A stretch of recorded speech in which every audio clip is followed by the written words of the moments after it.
no one will ever take them from us. Don't touch my babies. Her voice wasn't a plea, it was a warning.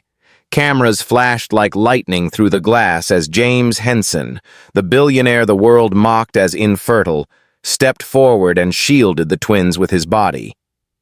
One more second, and the door would break. Bored lawyers screaming illegal surrogate, security shouting corporate property.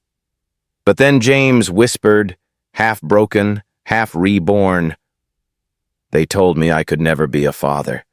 So why are these babies looking at me like I already am?" And before anyone can rewrite the truth, Jennifer will have to survive the cameras, the contract that never existed, and a man who must decide whether he's an heir to a board or a father to 2 newborns. Before we begin, click subscribe, like the video, and tell me where you're watching from. Your support helps us to bring more interesting stories like this, and you don't want to miss it. Now let's begin.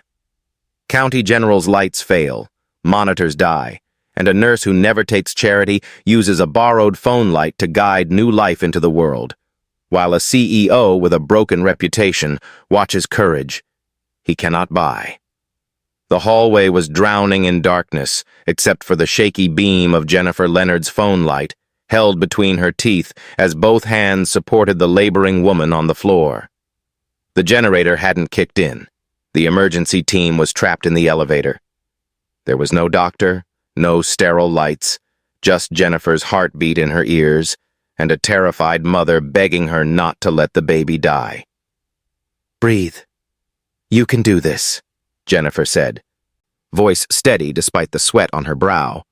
She didn't have a medical degree yet, not officially, but she had 2 years of unfinished nursing school, a lifetime of caring for others, and a promise whispered by Grandma Mavis every morning.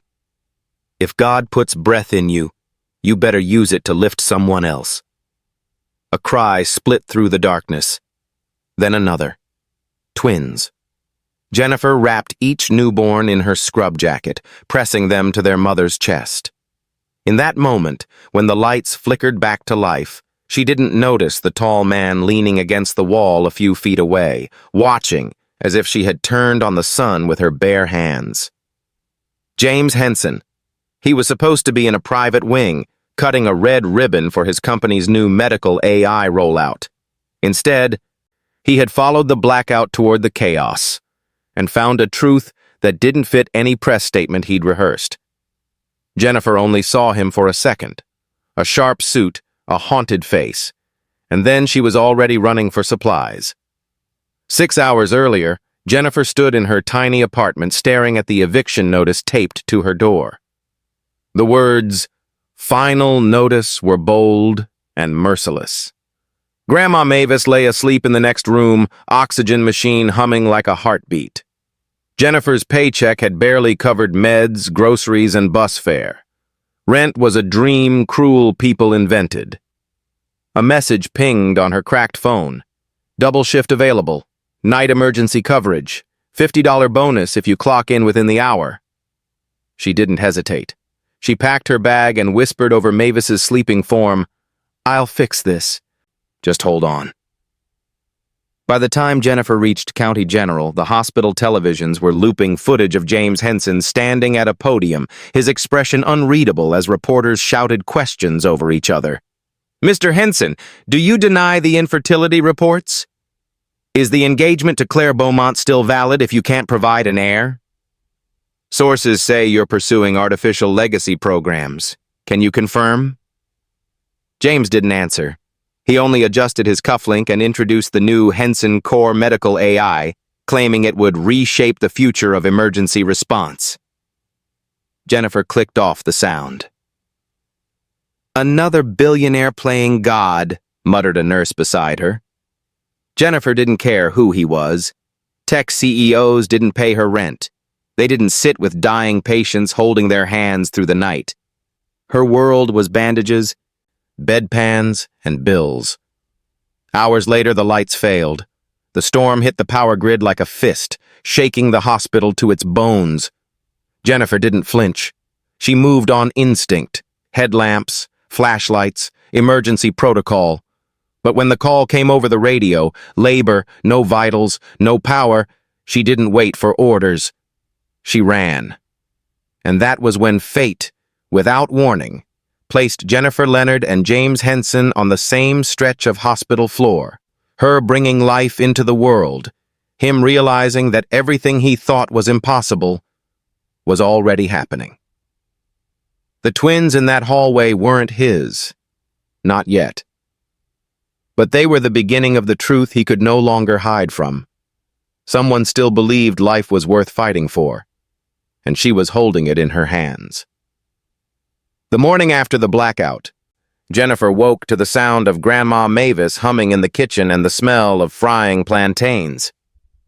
It should have been comforting, but her eyes went immediately to the folded check on the table. $5,000. Payment for catering a private corporate function. Except Mavis's catering never received orders from Fortune 500 companies, especially not from Henson Corp. "Baby girl," Mavis said, flipping a plantain, "this is a blessing. Why your face look like you sucked a lemon?" "It's not a blessing if it comes with strings," Jennifer said, picking up the check. "Corporate men don't feed the poor unless they want something in return." She didn't need to guess who sent it. She had seen the way James Henson looked at her in that hallway, not with lust, not even admiration, with interest, invisible, calculated. Like a man marking a variable. Jennifer grabbed her coat. "This is going back." Henson, Corps headquarters, towered above the city like a monument to power, glass, steel, and silence. She expected to be turned away in the lobby, but the moment she gave her name, the receptionist froze, then stood. "Mr. Henson said to send you up immediately." Send her up? Not downstairs to the loading dock, up, to the executive floor. Jennifer stepped into the elevator, clutching the check, heart pounding in time with the ascending numbers. When the doors opened, she found James standing in the middle of his office, suit jacket off, sleeves rolled up, staring at a wall of digital projections. He didn't look surprised to see her. He looked like he'd been waiting. "You shouldn't have done this," Jennifer said, thrusting the check at him. He didn't take it. "Your grandmother's cooking deserves to be paid for." "This is charity. It's a contract." "I didn't sign one." James stepped closer. "Then sign now." The room crackled with something new. Not romantic, not soft. Two wills colliding. Jennifer lifted her chin. "I don't take handouts, especially not from men who think everything can be bought." For the first time, James's composure cracked, only slightly, like a fracture line in ice. "Did it look like I was trying to buy you?" he said quietly. "When you were helping that woman give birth? Did you see me write a check then?" Jennifer froze. He had seen her, up close, and he had done nothing. Just watched. Before she could answer, the door opened. Claire Beaumont swept in wearing diamonds and entitlement, followed by 2 board members and a PR assistant. "Oh," Claire said, eyes flicking over Jennifer like she was a stain. "You're still here." James's jaw tightened. "We're in the middle of a meeting." Claire ignored him. "If you're delivering something, leave it with reception next time. This is a corporate level, not a charity drive." Jennifer didn't flinch. "Funny, I was just telling Mr. Henson the same thing." Claire blinked. James looked at Jennifer as if no one had ever spoken to him like that in Claire's presence. Not, and survived. That evening, the event catered by Mavis Meals took place at a coastal hotel. Jennifer hadn't intended to attend, but when Grandma Mavis fell ill and couldn't go, Jennifer delivered the food herself. Then the storm hit. Bridges closed, roads flooded, the guests left in helicopters. James and Jennifer were stranded. They found themselves in the empty lounge, firelight flickering, rain battering the windows. No staff, no cameras, no board members. Just 2 people who were never meant to be alone together. Why don't you let anyone help you? James asked quietly. Jennifer stared into the flames. Because help always has a price. He leaned forward. And what price would you put on peace? She didn't look at him. There is no peace for people like me. Just survival. For the first time, James Henson didn't have an answer, not as a CEO, not as a strategist, but as a man who had just witnessed the only person in his world who couldn't be bought. He leaned back, rain reflected in his eyes, and said softly, "Then maybe it's time the world learned your price isn't for sale." The room was silent except for the ticking of the cheap wall clock and the soft breathing of Grandma Mavis asleep in the next room. Jennifer stood in the bathroom doorway, hands shaking as she stared down at the pregnancy test on the sink. 2 lines. Not faint. Bold. Undeniable. She pressed a hand to her stomach as a wave of heat washed over her. Twins. She didn't need a blood test to know. Her body felt it. A strange awareness, as if 2 tiny heartbeats had already begun tapping against her own. She slid to the floor and buried her face in her hands. Not because she was afraid of being a mother, but because she knew exactly who the father was. And the world would never allow someone like her to carry the children of a man like James Henson. It took her 3 days to get past his gate. Not because she wasn't expected, but because she was not supposed to be seen. When she entered his office, he looked up from his desk, startled, then immediately stood. She didn't speak. She just held out the test in her trembling palm. James stared. His eyes widened. Then, he laughed. Not a mocking laugh, not disbelieving, but a breathless, shattering release. "They told me I couldn't," he whispered, voice breaking. "All my life they said I couldn't." He ran a hand over his face, overwhelmed. Jennifer had expected denial, anger, rejection, humiliation. But instead, wonder. For the first time since she met him, the calculating CEO disappeared. What stood before her now was just a man seeing a miracle he never thought possible. But miracles, Jennifer knew, always come with enemies. The door swung open. Claire Beaumont stepped inside, her stilettos clicking like gunfire across marble. She took one look at the test in Jennifer's hand and froze, only for a moment. Then her lips curved into the coldest smile Jennifer had ever seen. "So," Claire said, eyes on James, "this is how you choose to humiliate me." James turned sharply. "Get out." But Claire only walked farther into the room, chin high, composure perfect. "You do realize," she said softly, "that pregnancy tests are not proof. We'll run a genetic confirmation." Jennifer didn't respond. She picked up her coat and walked out without a word. James called after her, but she didn't turn back. She had faced poverty, prejudice, and the cruel mathematics of survival, but nothing terrified her like the war that had just begun. That night, Claire's father made the call. Dr. Roland Pike, fertility specialist, industry darling, and the man who had confirmed James's infertility, sat in his sleek office, staring at the order on his screen. Alter test results. Maintain sterility status. He hesitated only once, eyes flicking to the framed plaque on his wall. Excellence in truth and medicine. Then he reached for his keyboard. It took him less than 10 minutes to falsify the DNA report. Jennifer's twins, just cells in her womb, had already been erased by power. Meanwhile, in her apartment, Jennifer sat at the edge of her bed, one hand over her stomach, the other clutching the ultrasound requisition she'd taken that afternoon. She looked out the window, where thunderclouds rolled across the city, dark, heavy, relentless. 2 heartbeats fluttered inside her. Small, unplanned, already hunted. She lifted her chin, tears drying before they could fall. "They will not take you," she whispered to the life inside her. At that very moment, in his high-rise office across the city, James Henson stood alone, fists clenched, eyes burning with a conviction he had never felt before. For the first time in his life, he wasn't fighting for a company. He was fighting for blood. Jennifer arrived at her apartment building just as two men in suits were leaving. They brushed past her without acknowledgement, one of them dropping a thick envelope onto her doormat as though discarding trash.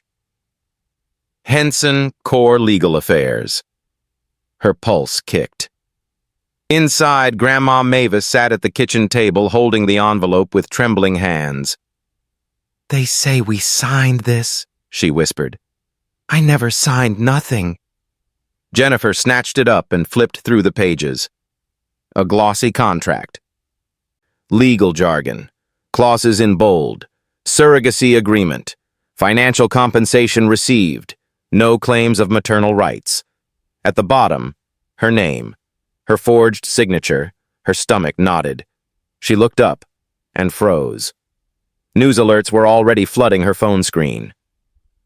Poor nurse exposed. Surrogate demands billions from CEO Jennifer Leonard scam, using fake pregnancy to extort Henson family? Inside source. She tried this with 3 other men. A paparazzi camera flashed outside her window, then another, then chanting, "Scammer! Gold digger!"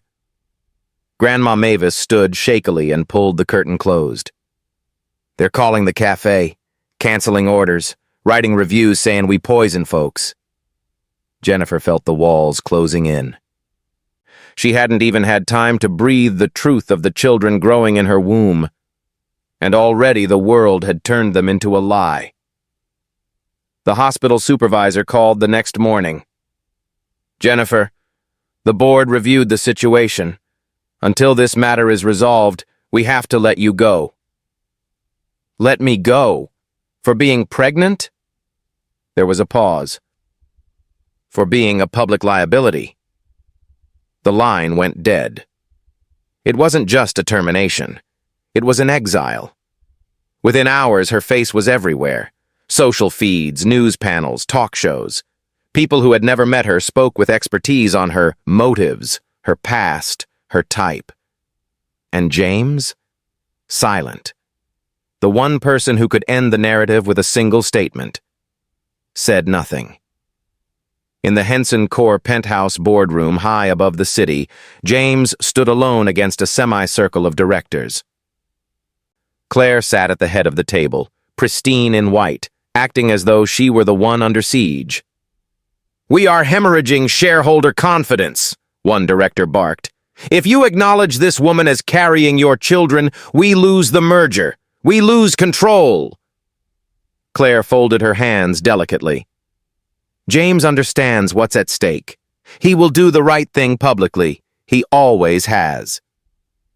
James looked at them. Men who had praised his discipline, who had shaped him into a product. They didn't see his children. They saw liability. "We need a formal denial by tonight," Claire said softly, as though offering mercy. "State clearly she is not carrying your heirs. Otherwise, we call an emergency vote for your removal as CEO." Silence. The clock ticked. James's phone buzzed. He didn't check it, but if he had, he would have seen it was Jennifer. Struggling to breathe, alone in a crowd that wanted her destroyed. The city sweltered with late summer heat as Jennifer shuffled through the mob gathered outside County Hospital, her vision blurring. Microphones thrust toward her, cameras flashed. A woman screamed, "Give those babies back to the rightful family!" I need a doctor!" Jennifer gasped, hand on her stomach. Someone shoved her. She stumbled. The world tilted. Then everything went black. A collective gasp rippled through the crowd. Before she hit the pavement, 2 arms caught her, strong, steady, furious. James. Cameras pivoted. Reporters surged. "Mr. Henson, are you confirming she's the surrogate?" James didn't answer. He lifted Jennifer into his arms as if she weighed nothing and began walking through the crowd. Every lens followed him. Claire's carefully built illusion shattered in real time. A reporter blocked his path. "Sir, are you denying paternity?" James stopped. The world held its breath. His voice, when it came, was low, calm, unshakable. "These," he said, looking down at Jennifer, then directly into the cameras, "are my children." The chant outside the hospital was a roar of judgment. "Expose the liar! Surrogate scam! Save Henson Corp!" Jennifer clutched her belly as a sharp pain tore through her body, a pain too soon, too deep, too real. Not now, not here. But her body had already decided. The twins were coming. Another wave hit, this one so powerful she dropped to her knees on the hot pavement in front of the emergency entrance. Grandma Mavis screamed for help, but the noise of protesters drowned everything out. Reporters surged forward, cameras rolling, convinced they were about to film a scene that would end Jennifer's lie. They didn't know the truth was fighting its way into the world. "Move!" a voice thundered. James. He broke through the crowd like a force of nature, ripping down camera equipment, shoving microphones aside. When he reached Jennifer, sweat glistening across his brow, she looked up through tears. "James, something's wrong. The babies—" "I've got you," he said, scooping her into his arms. "No one is touching you. No one is touching them."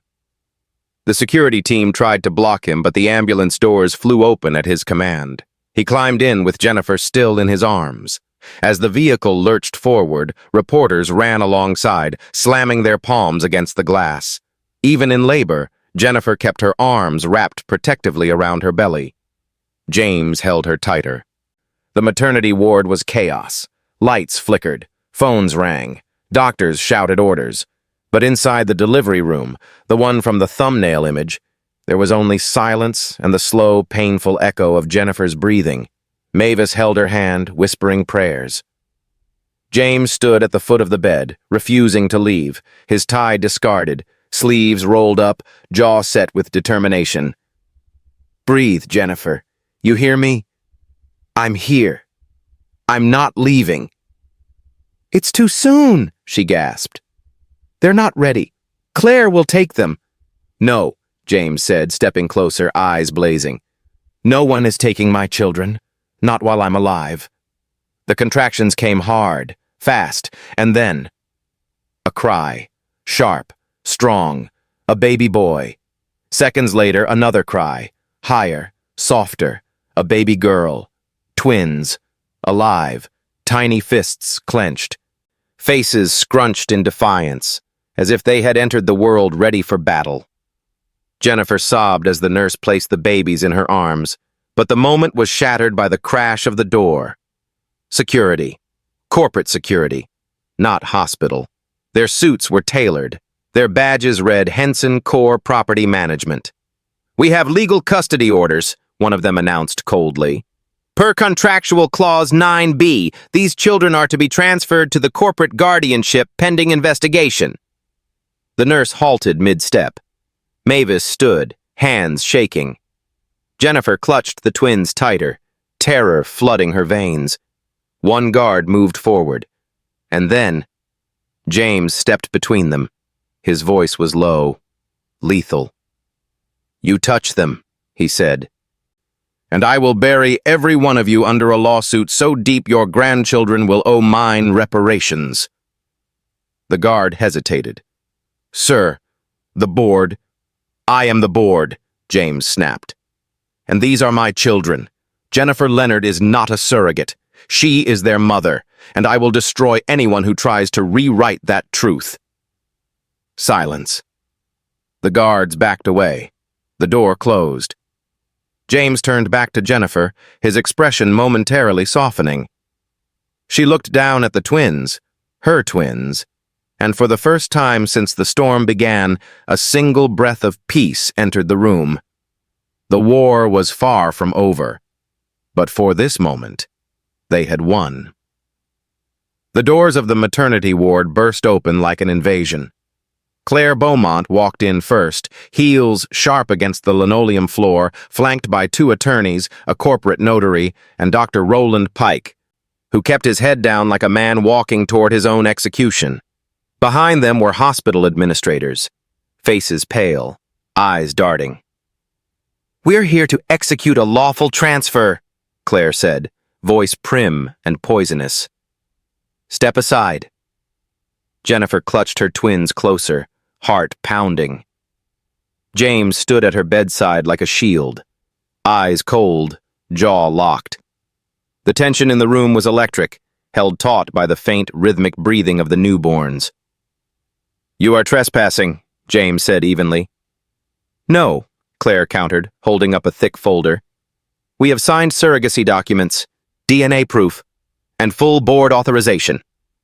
But before James could respond, another voice cut through the room. "And I suggest you hold that thought." Nurse Alvarez, who had been silently prepping an IV, stepped forward and held out her tablet. "Mr. Henson," she whispered. "go live." James took the tablet. Claire laughed. "You wouldn't dare. This is a private matter." James didn't look at her. He wasn't speaking to the room. He was speaking to the world. With the swipe of his thumb, James went live on every social platform tied to his public figure account. A notification ping echoed across the ward, then thousands more. Streams of comments flooded in instantly.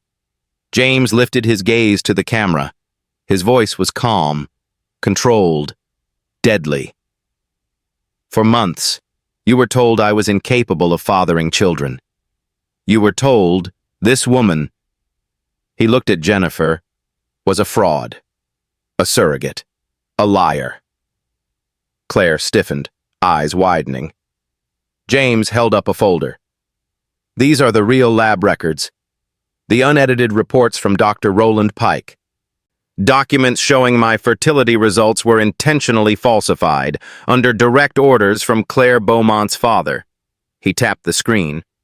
Emails appeared in the stream, signed, time-stamped, undeniable. Claire's composure cracked. "End this broadcast now." James ignored her. "This conspiracy was designed to control my vote in a pending corporate merger, to deny me personal autonomy, to erase this woman's dignity, to claim our children as corporate assets." The audience count surged. 200K, 400K, 1 million. Claire lunged for the tablet. Nurse Alvarez blocked her. Then the doors slammed open again. Not security. "Claire Beaumont?" the lead agent said. Claire froze. "You are under investigation for corporate fraud, medical tampering, and unlawful conspiracy." The attorneys at her side stepped away, as if she were radioactive. And then all eyes turned to Dr. Pike. He tried to slip backward, but before he could reach the exit, a wall of nurses stood in his path, led by Grandma Mavis, holding a rolling food cart like a battering ram. "You ain't going nowhere," Mavis said, eyes blazing. "Not after what you tried to do to my grandchildren." The hallway erupted with noise, agents shouting, cameras flashing, reporters screaming questions through the glass. Jennifer, still holding her twins, felt her knees weaken, not from fear, but from the unbearable wave of relief crashing through her body. After months of being silenced, shamed, hunted, James ended the live stream with one final line, looking into the camera like a man reclaiming his life. "These are my children. This is their mother. And today, every lie ends." And as Claire was handcuffed and Dr. Pike was dragged forward to meet his fate, the twins slept peacefully in Jennifer's arms, as though they had always known this moment was coming. The boardroom felt colder than any courtroom. Every director sat stiffly at the long mahogany table, avoiding eye contact with James Henson. The live stream exposing the conspiracy had reached 80 million views in under 24 hours. Stock prices, initially plummeting, rebounded at record speed once the truth became undeniable. Claire's father had already been escorted out in handcuffs. Claire herself was under house arrest pending trial. The company was no longer under siege. It was under rebirth. James stood at the head of the table, not as a man defending himself, but as one reclaiming what was already his. "I am not here to negotiate," he said. His voice held a calm authority no one had heard before. Henson Corps was never about mergers or heirs. It was about innovation, humanity, and I refused to let greed erase that vision. A murmur rippled through the room. One director stood, then another. By unanimous vote, James Henson was reinstated not only as CEO, but as permanent chair of the board, with full controlling authority. But as the gavel struck the final decision, James did not smile. His eyes weren't on the boardroom. They were already back at the hospital. Jennifer sat in the nursery rocking chair, the twins bundled in her arms. The soft glow of evening filtered through the blinds, turning the room golden. For the first time in weeks, she felt quiet inside. No reporters, no accusations, no fear. Just the rise and fall of two tiny chests. The door opened. James stepped inside. No suit now, just a plain shirt, sleeves rolled up, hair slightly mussed as if he'd run his hands through it 100 times. He paused, watching her like a man memorizing the moment. "I came straight from the boardroom," he said softly. "Did you win?" she asked. He shook his head. "I didn't win. We did." She looked down at the twins, emotion blooming behind her eyes. "So what now? We move into a penthouse? I get a security team? We pretend this is some perfect happy ending?" James walked forward and knelt in front of her, not with pride, but humility. He gently placed his hand over hers, over their children. "No contracts," he said, voice unsteady. "No shareholders, no mergers. This isn't about headlines or legacy." His eyes glistened. "This is just a man, asking the mother of his children, 'Will you build a life with me?'" Jennifer stared at him, this powerful CEO kneeling, his voice trembling not from fear but from truth. A tear finally escaped down her cheek as she answered, "Only if you accept that love isn't a business deal."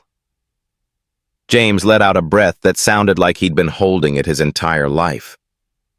"Deal," he whispered. He leaned forward, not for a dramatic kiss, but to press his forehead against hers, as the twins stirred between them, soft coos filling the space like a blessing. In that moment, there were no cameras, no contracts, no empires, only a beginning. Camera pans. The twins nestled peacefully in their parents' arms, bathed in golden light. Outside the nursery window, dawn was rising. Not an ending, a new future, built not on power, but on love. Thank you for watching to the end. I believe you enjoyed it. We have a lot of other interesting stories like this lined up for you already, so click the image showing on your screen to watch the next. Don't forget to subscribe.